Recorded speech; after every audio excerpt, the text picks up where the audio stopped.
Merci très chers internautes de Tindika Télévision, bienvenue sur votre chaîne qui vous donne des différentes informations par rapport à l'actualité politique de la République démocratique du Congo. Mesdames et messieurs, encore une fois, bienvenue. C'est Mweza Makasi, Natango ya lelo, pour nako souhaiter bino bon dobi de la semaine.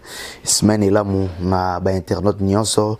Pelelo tokobeta masolo, il y a IDPS balobi, il faut ba concevoir pouvoir na manière nini to mega ko solo lango awa to beta pe masolo ya union sacrée oyo ezo causer ba problème ebelé par rapport ya partage ya pouvoir par rapport ya koluka ko se faire satisfaire na ba regroupement politique pendant que vision ya Mokonzi Mboka eza les Congo d'abord. Mais est-ce que bandeko wana o besoin envisager ba carte politique, besoin envisager ba porte ministérielle, est-ce que bazo partager le même avis avec le vision du chef de l'État? Parce que tant bayaki na union sacrée, il faut qu'on se le dise. Mokonzi Mboka zalaki clair. Union sacrée basalaki yango pour na ko permettre vision Mokonzi Mboka par rapport nenga alakaki na population na ba projet na ye amonaki ke bandeko azali na bango na coalition ya FCC Cash et Simba Kité. Il se fait que Mokonzi Mboka alukaki asala union sacrée pour faire en sorte que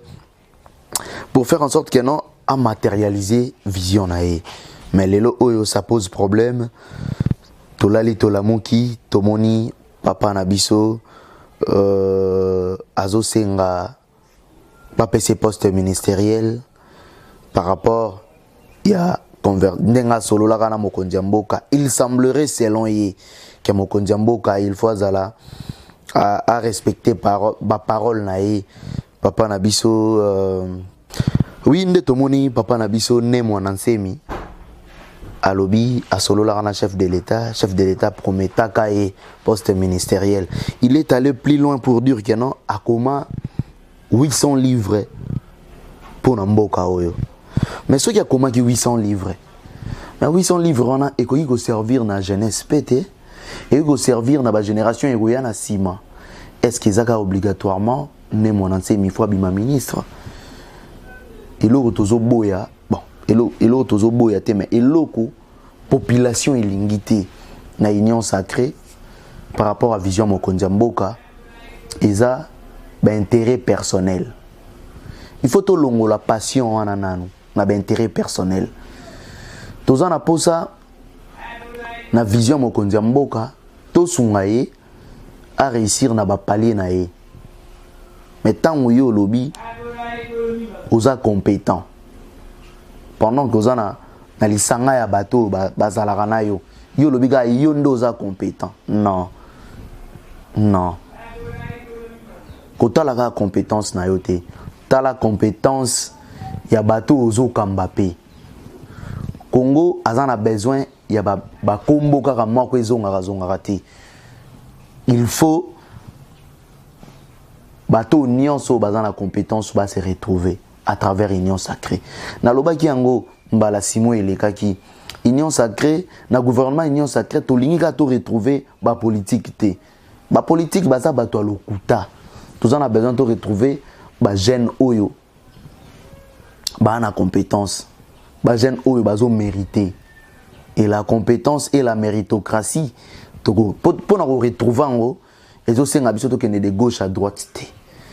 Nazo interpeller le premier ministre Samba Lukonde azo zo ba pression mikolo yo koleka côté kuno oyo ko bande ko mususu balobi biso balakaki biso 5 postes ministériels. Bozotala na bino intérêt à Congo te. Intérêt à Congo ekoki ko se limiter na 5 postes ministériels te. Congo eza munene. Ba poste ministériel wana bozo luka pour bo servir Congo. Ezo senga ba sacrifice énorme. Ba sacrifice énorme wana ezo senga ba patriote. Ezo senga bato conscience ezo sala. Toyoki gutu bandeko mususu oyo bazo menoncer bazo lobake bango il faut bazwa kara ba poste mais bandeko bozalaki na ngambo mususu soki bokweyisaki Janine Mabunda il faut que ba récompenser bino récompense na bino bandimi bino na union sacrée récompense na bino eza poste ministériel te congolais congolaise to telema to sungana ko sungana na biso izo dépendre na oyo na vision ya mokonzi ya mboka na vision ya union sacrée bato bazo kanisa lokola toyini bango te bato bazo kanisa lokola toza contre bango te posa na biso ezali vision ya union sacrée et se matérialiser pour la vision ya union sacrée se matérialiser congolais to congolaise nyonso il faut comprendre que Congo eza na se makasi Congo euti musika il faut to bunda po to pesa valeur na mboka oyo il faut to bunda po to luka valeur na mboka oyo lelo ekoma soko za libana mboka babeta lisolo ya Congo babeta lisolo ya Congo lokola mboka moko boye ezanga valeur ezanga tina pona tozongisa mboka wana na valeur na tina na ba conviction esengeli conscience na bino na ya biso et se mettre en place poto tonga mboka moko lelo oyo union sacrée Félix Tshisekedi mutu a créé yango mais pour ça na biso eza lobby to après lobby ce qui a zalité vision wana et demeurer toujours la même échanger té pour tozoyo kana bato mususu onga biso il faut bo récompenser biso tozalaki na ngambo mususu tokatisi na ngambo oyo topesi bavoi na biso po bureau ya Mabunda ekweya po bureau ya Alexis Tambwe ekweya il faut bo récompenser biso tozo na union sacrée bazo récompenser batuté bazo récompenser ba individualité plutôt j'allais dire ça bazo récompenser peuple alingi nini peuple alingi Congo nanu peuple azotala intérêt na ye peuple azokufa nzala peuple azotala misala ezate vous imaginez lobby ndeko Israël na pesi mbote bosolo na bosolo télévision chaîne na yo a lancé azaneka na besoin ya 10 journalistes mais na koyebisa bino bandeko lobby tango test ezo salema bazalaki 1400 imaginez-vous un peu mutoza na besoin ya 10 personnes il y a eu 1400 dossiers au bakio ezo la kisake ba défi à relever na mboka oyo eza ebele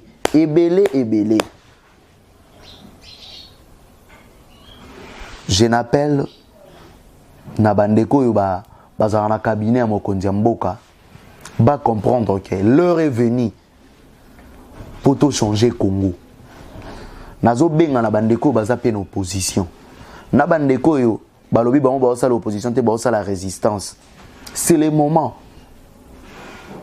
Parlons Congo. Ne parlons pas des ambitions personnelles. Non. Regardons les intérêts des Congolais.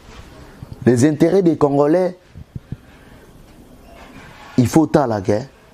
Lobby, tobandaki ko defalipa. Imaginez-vous, je m'excuse. Imaginez-vous, mboka monene lokola Congo, tobandaki ko defalipa. Donc, avo bimana tongo au défi lipa au lié au kekop soke simbi au yego futa na pokwa soke simbi te au tikali na nyongo.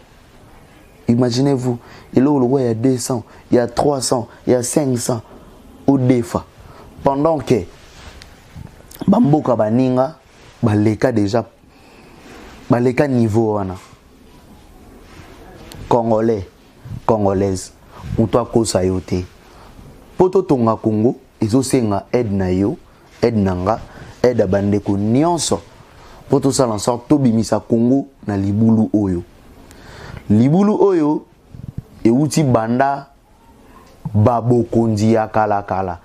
Non seulement bokonzi ya Kabila, bokonzi ya Mobutu, na bokonzi ya Kasavubu oyo bayeba kite côté nini kota la ba intérêt ya mboka Congo.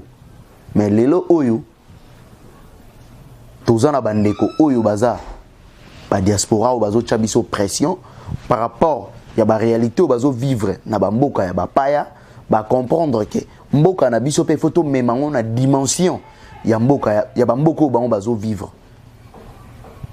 Le moment est venu to mettre conscience na biso en place pour to comprendre que mboka oyo ekosenga nango te na moto auta mundele mo auta na Belgique to na France to na Allemagne aya po na intérêt ya mboka oyo ekosenga yonanga biso na biso ba congolais avec la conscience to comprendre que mboka na biso ezana bosenga ekende liboso.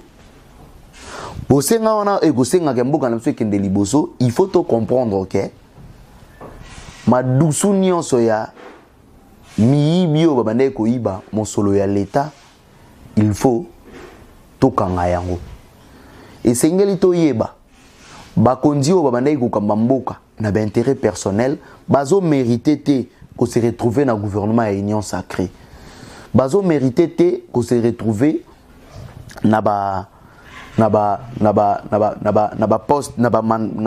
poste ya direction publique, ko se retrouver ba DG ya ba entreprise publique, ba entreprise ya l'état. Il faut pas se retrouver. Bato yo bazalaki na salité lobby, ba yibaki Congo. Il faut pas répondre devant la justice, ba yebisa biso, ba salaki nini na mosolo ya mboka. Congo oyo ya union sacrée, yango wana nde image oyo tolinga toteka na Congo avec bimana libanda ya mboka. Tomonaki bandeko na biso ya EPST basalaki soni. Lelo oyo soki to bénéficier na aide financière ya bandeko ya bapaya eza pona bango. Tomonaki bakosi ba école fictive, bakosi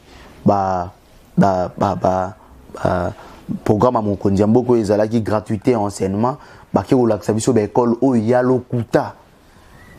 Image wana ya Congo wana tozana besoin nango te. Tozana besoin ya Congo oyo na bapaya soki bavandi bazotala Congo baoloba vraiment il y a une avancée.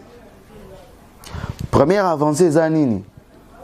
Félix Tshilombo Tshisekedi lelo azokamba Union africaine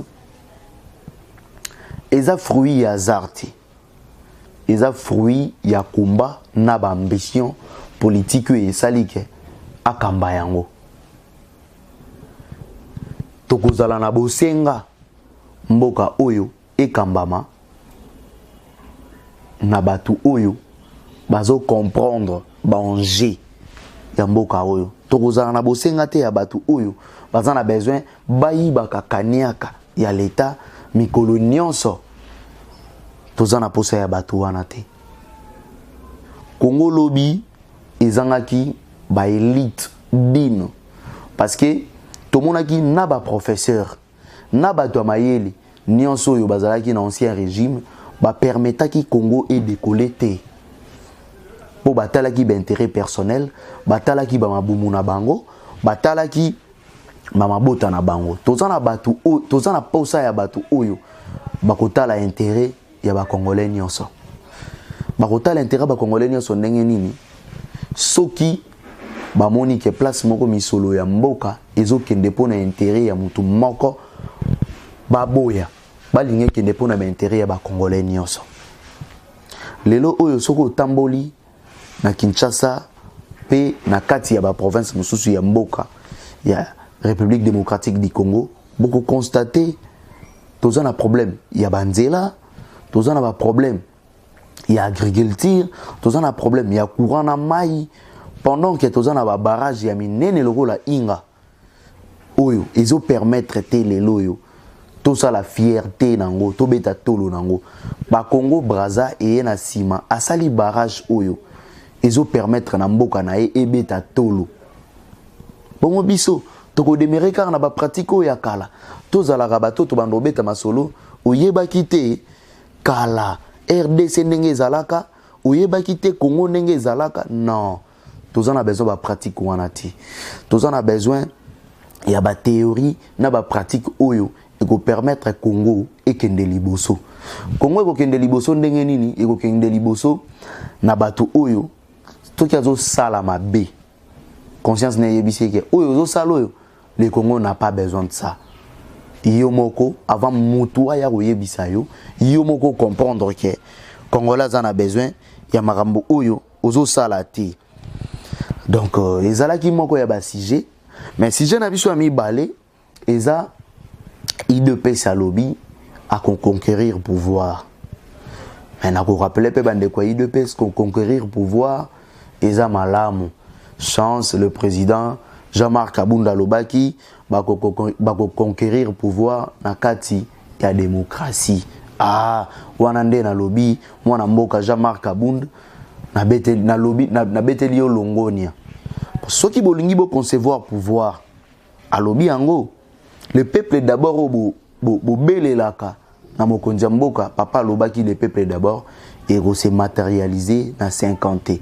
wana naza d'accord na yo Jean-Marc Kabunda parce que comprendre les enjeux politiques ne nous permet pas de faire avancer ce pays donc il faudra chercher le politique qui feront en sorte que non ce pays puisse aller de l'avant. Ces politiques-là, et aux alabato, et aux la conscience, et aux alabato, aux la valeur, aux la conviction politique, il y a malunga, et aux alabato à miibité. Le président a eu à lobby, concevoir pouvoir le lengenini, à beleli peuple. Ce qui bolingi le peuple d'abord et c'est réalisé, pour soutenir Mokonzi Mboka, Nanzela ya élection. Ba gagner l'élection nyonso. L'élection nyonso wana ezolo banini sur le plan il y a ba gouverneur nyonso ba majorité parlementaire et permettre bango ba gérer ndenge kosenga bango moko. Ndenge kosenga bango moko batalaki tango ba gagner l'élection il y a 2018 bakutanaki na ba difficulté entre autres partenaires na bango azalaki majoritaire na l'Assemblée provinciale na l'Assemblée nationale na Sénat na makambu wana nyonso à part présidentielle azalaki majoritaire akoma ikosala bango problème mususu eza nini lelo yo balie o baye na union sacrée mutu nyonso alingi kaka poste ministériel donc IDPS souci na ezali na élection en 2023 peuple à comprendre que bazan a besoin pe bo pe sa bango mandat ya bango moko oye kozala soki olingi oluka échappatoire pour se justifier tokoyebisa yo eloko bozaki nango pour ça topesi bino donc c'est une manière pour vous dire que non 2023 na ngamu na bango bazo préparer yango bazo senga pe na bino bato yo boza vraiment la possibilité ya kosunga bango ba gagner l'élection wana peuple congolais bisika bozwami tous en a besoin ya ba congolais o baza na conscience tous en a besoin ya ba congolais oyo balingi Congo ekende liboso tous en a besoin ya ba congolais oyo balingi intérêt na ye mutu ya ba Congo ezala intérêt ya mutu Équateur ezala intérêt ya mutu ya Bandundu ezala intérêt ya mutu ya Kasai ezala intérêt ya mutu ya Kivu ezala intérêt ya mutu ya Kinshasa ya ngonde kosala Congo ekende liboso to éviter ba discours oyo komema biso na bokabwani en tout cas bandeko nyonso balandaki biso moi lisolo tolingaki tobeta na bino ezalaki yango wana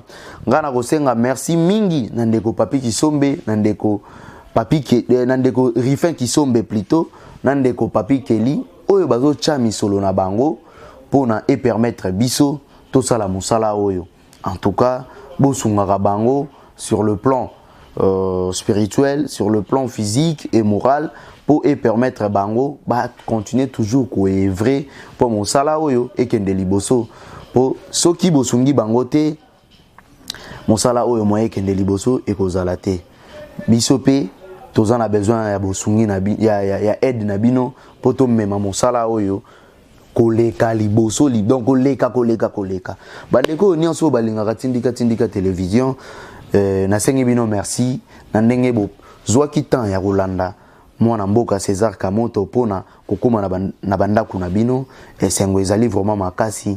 J'espère que tokozonga mbala sima pona kopesa bino masolo oyo ko permettre bino bo comprendre mboka na biso tozana besoin ya nini biso toza wana kaka pona kopesa ba leçon morale toza wana kaka pona kozongisa batu oyo baolinga batambola na mobunga bazonga na droit chemin. En tout cas merci beaucoup na ba internaute nyonso lisolo na biso esili bongo na sikoyo asengi bino vraiment merci mingi tokutani bongo mbala ya sima bye na bino.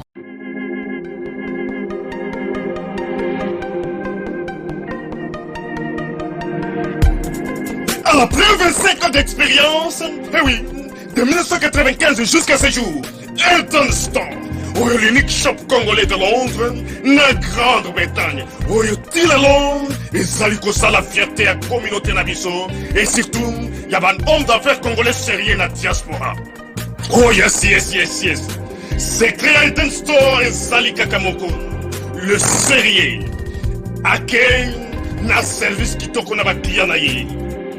Avec ma produit naye, où il y a première classe, il y a qualité supérieure. Oh, il y a ma bombe à mi Eden Store. Oh yes, mon crime bimbe yeba. Ma maman à Londres va confirmer. Eden Store, c'est le berceau des produits cosmétiques. Il y a solo produits originaux. Et yes, les alipes perso il y a produits alimentaires, naturels et organiques. Au travers de nos produits cosmétiques, Eden Store détient le secret. Secret ya solo oya poso ya mama mwasi kitoko poso ya mwasi penza bazali kolula poso ya mwasi mobala kotala ye alemba te poso soko tamboli masanga sima eh oui yango nde baproduit ezotekama na kati ya Eden Store na baproduit alimentaire oya Eden Store yango nde secret ya cuisine ya mama congolaise eh oui nyonso kosepelisa mobali na yo ezali pondu matembele ngai ndole fumbwa ndunda bilembwe oyo nyonso penza oyo kobonga pona cuisine nayo ezali. Oh yes olingi mobali na yo asepela na yo libela na libela olingi mobali na yo atalaka yo lokola mwasi azali kolula sika. Oh yes olingi mobali na asisa biloko nyonso otielaka ye na mesa secret ezali kaka moko Eden Store.